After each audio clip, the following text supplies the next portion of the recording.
Hi, I'm Lisa. Let's learn 25 important English words and common idiomatic expressions to describe someone's age. And then at the end, there will be a quiz so that you can test your knowledge of the words that you just learned.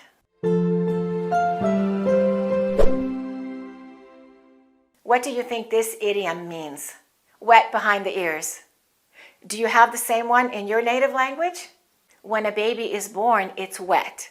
And it's wet behind the ears. So if someone is wet behind the ears, they are young and they're not experienced. Let's listen to how some other people used it. They just prefer not to deal with authors who, might be a little wet behind the ears. And I was just 17, just brand new and wet behind the ears. What does it mean when we say that someone is green? Let's listen to how one person said wet behind the ears and green.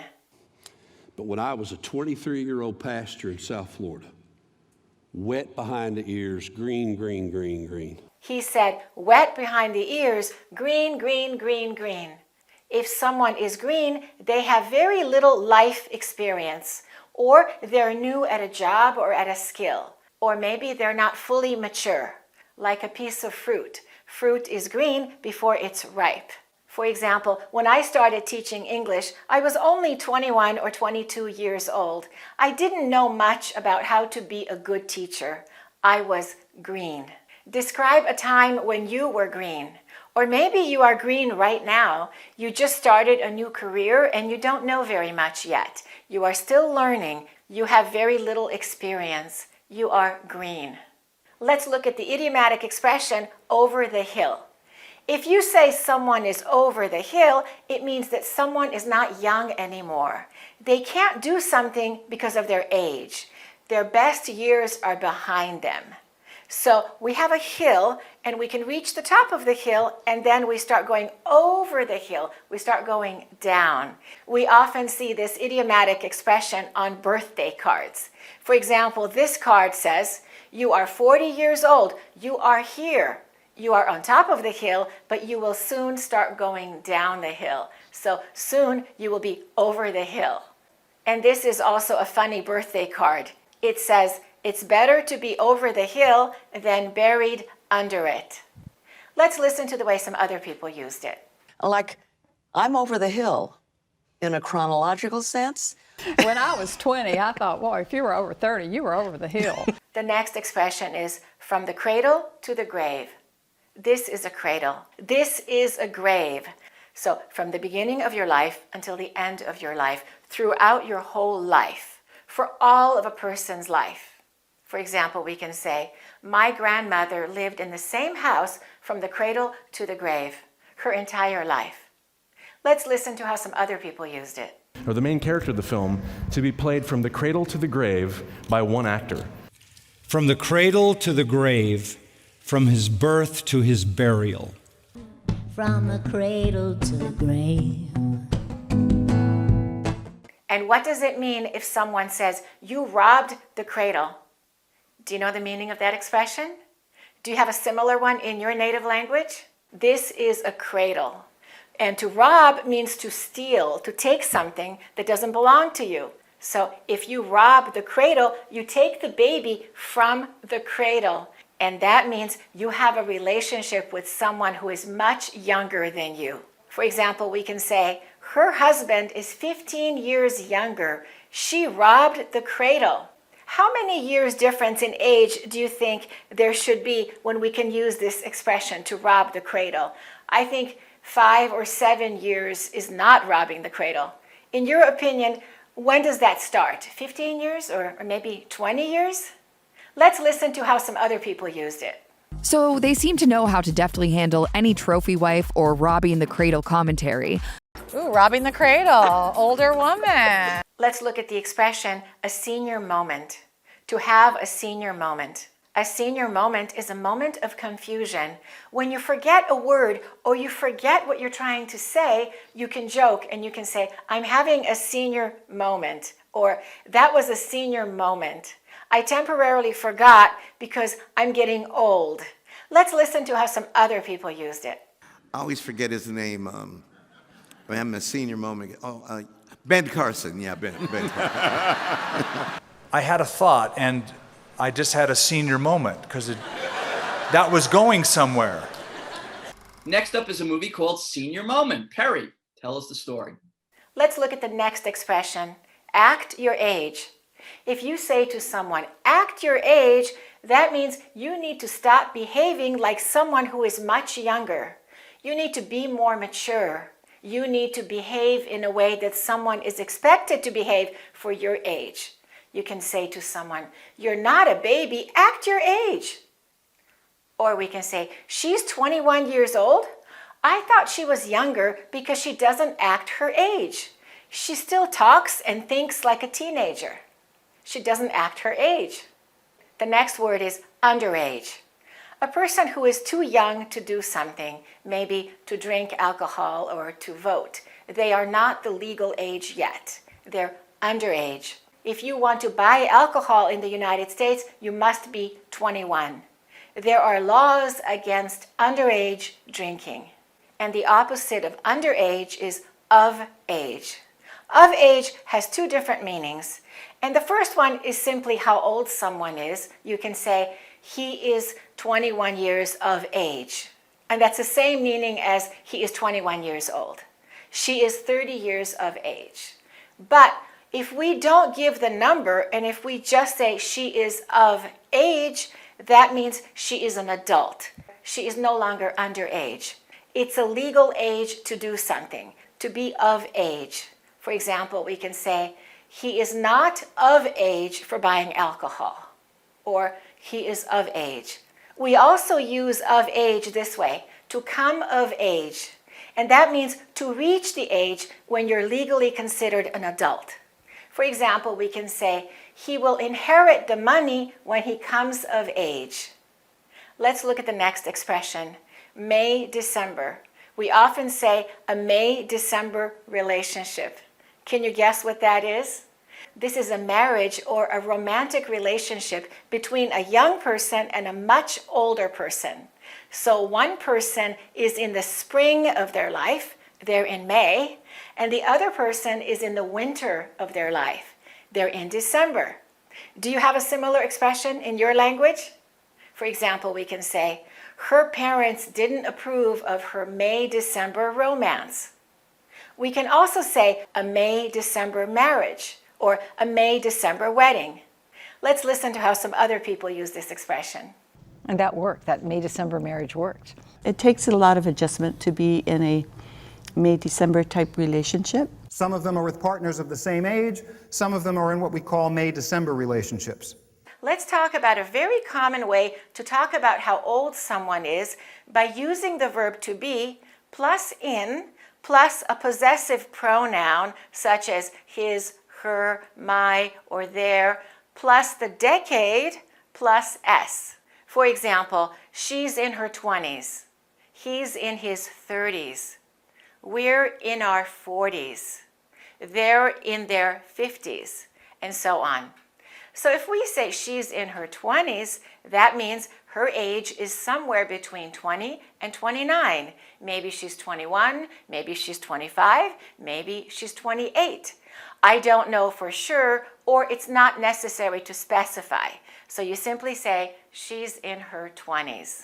And don't forget the final S. So we wouldn't say in her 20, and then we wouldn't say in 20s. You need the pronoun in her, in his, in their.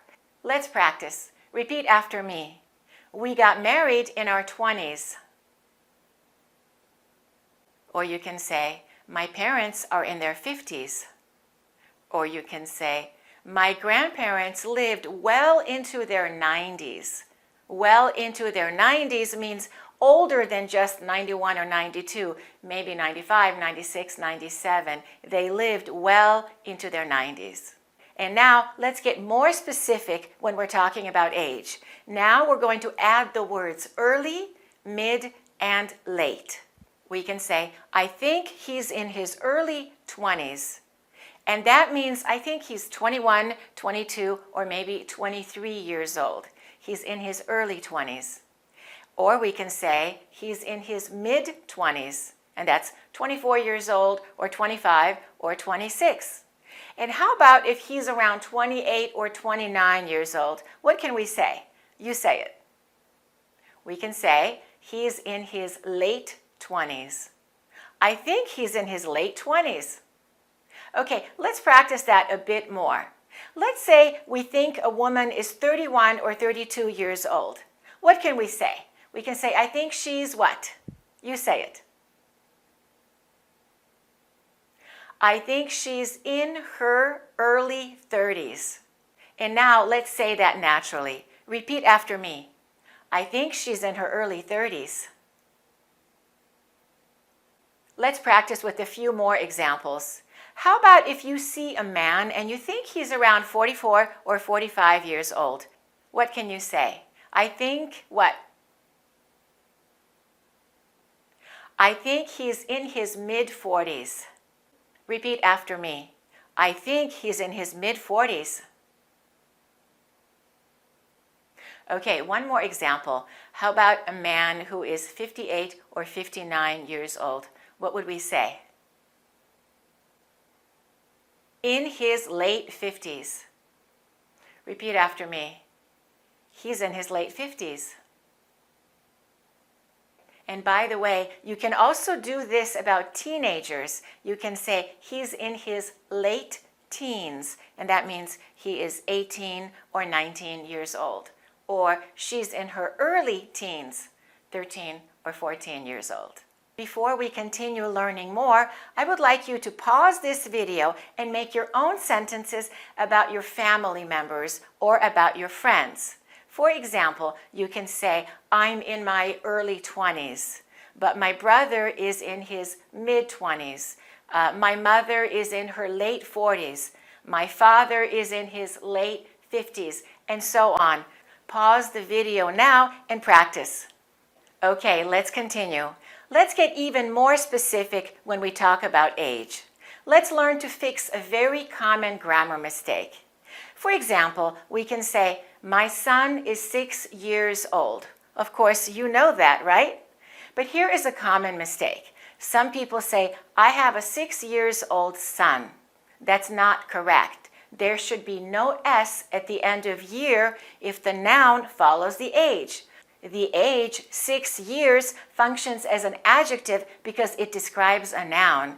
And remember, in English, adjectives don't change into plural. We don't add an S. So we need to say, I have a 6-year-old son. And we add a hyphen between 6 and year. And we need to pronounce it as one unit. Repeat after me. I have a 6-year-old son. Or we can eliminate the word son. We can simply say, I have a 6-year-old. I have a 6-year-old. Or if you have 2 children, you can say, I have a 4-year-old and a 6-year-old. But if you start the sentence with my son or my daughter, then you would say it like this. My son is 6 years old. My daughter is 4 years old. In that case, you would put the S on years. And then we can say they have twins. The twins are 2 years old, or they are 2-year-olds. 2-year-olds. It's hard to raise 2-year-olds. And notice that we add an S to the word old and we say olds because it's plural. There are 2 children. Or if you're an elementary school teacher, you can say, I have a classroom full of 6-year-olds. 6-year-olds. A lot of children and they're all 6 years old. A lot of 6-year-olds. And now let's learn the vocabulary for all of the different times of life, from a very small baby to an old person. Okay, let's start with the very young baby. What do we call a baby that was just born? Maybe the baby is 1 week old or 2 weeks old. What do we say? We say a newborn. A newborn. Let's stress the first word. A newborn. They have a newborn at home. And the next word is infant. An infant is 1 month to 1 year old approximately.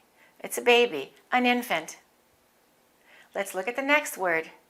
Do you know this word? Toddler. A toddler. A toddler is a young child between 1 and 3 years old. And it's often used for a child that's just learning how to walk, just beginning to walk.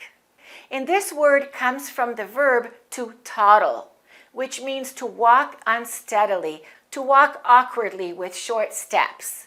When a young child learns to walk, he or she toddles. And that's why we say a toddler. We can say, they have 2 children, a newborn and a toddler. The next word is preschooler. Preschooler. And a preschooler is between 3 and 5 years old before they begin school. Repeat after me. They have a preschooler. We stress the first word. Preschooler. And you know the meaning of the word kindergarten, right? That's the year before first grade. A child who is in kindergarten is usually around 5 or 6 years old, and they are called a kindergartner. Let's say that together. Kindergartner. Have you heard this word before? Tween. A tween is a pre-teen. They are not a teenager yet. They are between being a child and a teenager. And that's why we say tween. Tween. It's between. Somewhere around the ages of 9 to 12 years old. Let's listen to how some other people used it. Now you're talking about the tween years before puberty, before teenage years. And so I work with tween girls, so that's about middle school age. Your average tween in the United States is engaging and watching media upwards of 6 hours a day.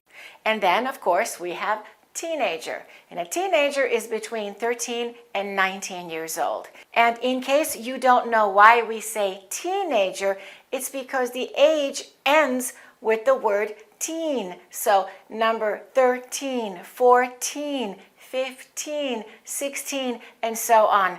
So when they're 20, they're no longer a teenager. And the next category is young adult. A young adult is usually between 18 and 25 years old. For example, you can say, I have 2 young adult children. Or you can say, this book is popular among young adults.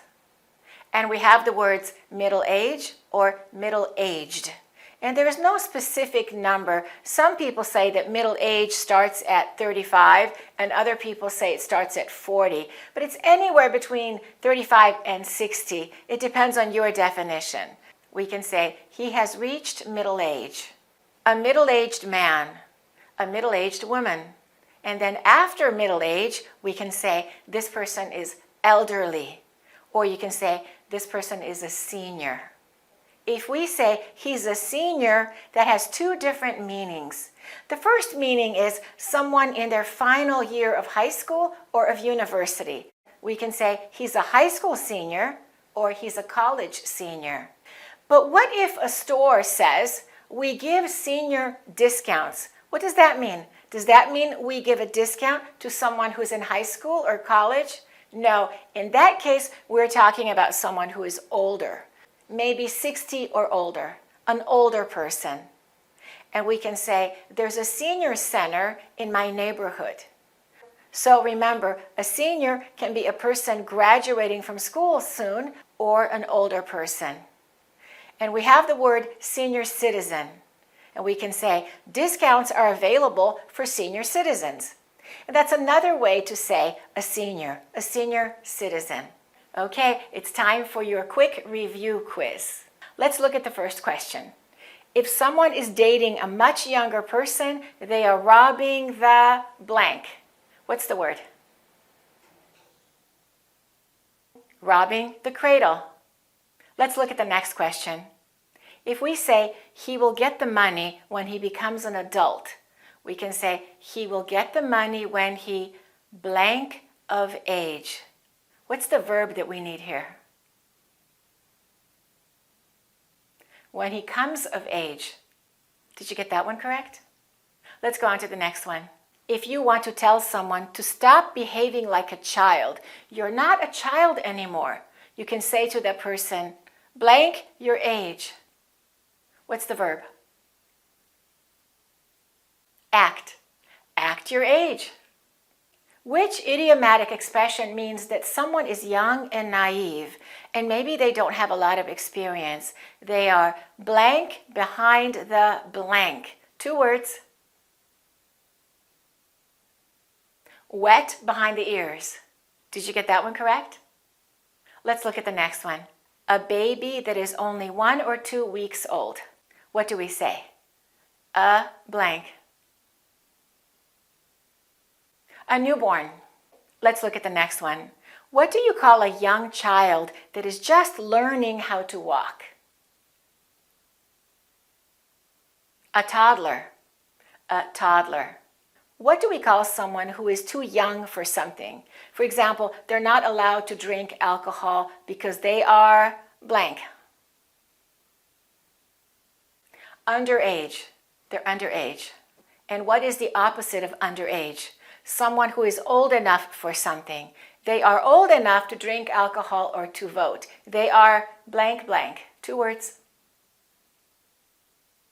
They are of age. How did you do on the test? If you only made 1 mistake or if you got everything correct, congratulations. But if you made 2 or more mistakes, I recommend that you watch this video again, write the expressions down, and then make your own sentences. That way you're much more likely to remember them. Thanks for watching and keep practicing your English. To get the 2 courses, the American Accent course and the 400 advanced words you must know for fluent English, go to accurateenglish.com.